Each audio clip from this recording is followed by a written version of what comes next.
Anche quest'anno è stato un grande successo.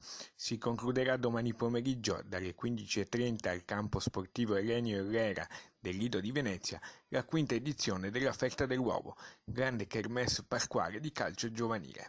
In campo ben 470 bevi calciatori dai 5 ai 12 anni di 34 squadre veneziane impegnate nel grande torneo di calcio giovanile di Pasqua organizzato dall'Associazione Sportiva Dilettantistica Calcio Lido di Venezia. Sono giornate bellissime, ci sono tantissimi bambini e qui a vincere è proprio lo sport e vedere i bambini che si divertono in questa maniera dove tutti sono vincitori.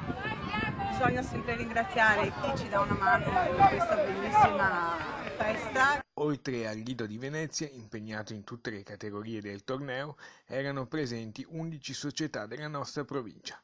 Ogni giocatore è risultato vincitore al pari di tutti gli altri, premiato con il suo uovo di Pasqua e una medaglia. A tutte le squadre anche una targa ricordo. E si spera che vada tutto per il meglio anche nell'ultima giornata che abbiamo rimandato da ieri, che verrà posticipata a sabato.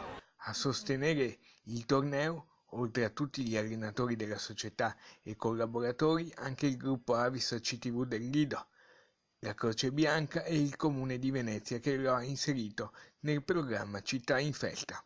Impegnati in partite e mini tornei, le categorie esordienti a 9, misti, esordienti a 9 primo anno, pulcini misti, primi calci e piccoli amici. A tutti un applauso.